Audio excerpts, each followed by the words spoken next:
So what I'm talking to, this is really, really important. All right, so when people think you're supposed to not think and to be in the present moment, like you're supposed to spontaneously be reacting to everything, that's around you. That isn't correct.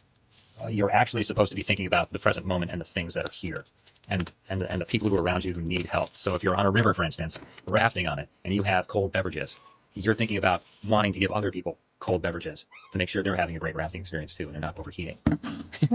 And if you're in a room with people doing projects, or for the cat that wants your attention, you pet the cat. But you're supposed to be here now, thinking about what's around you. You do have to prepare for the future, of course, so some planning is necessary.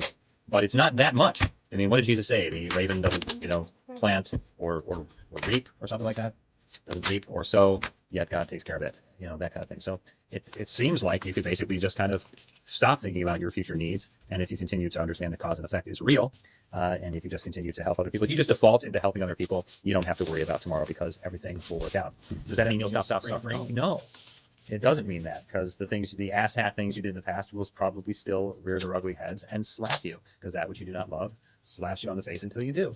To give an example, for instance, we all hate Canadians, of course, because they're happy and they have they don't worry much, But for instance, if that's the case, your kids will marry Canadians, and then you'll have Canadian grandchildren, and that's the way reality works.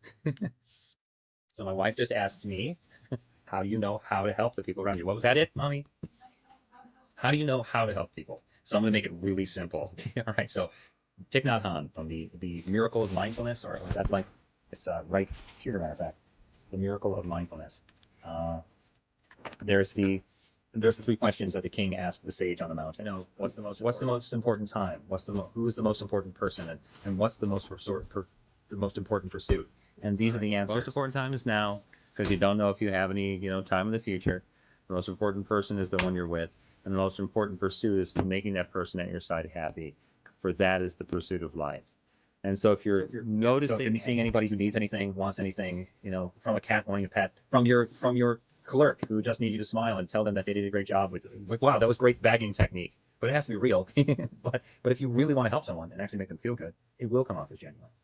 So that's what you're supposed to be doing. You're supposed to be trying to help everyone around you. And if you do that, the universe, God, then blesses you, and everything you want, desire, true happiness reigns upon you and seeps into your body. It infuses you with joy. And that's the result of being an altruistic person in the universe, our world.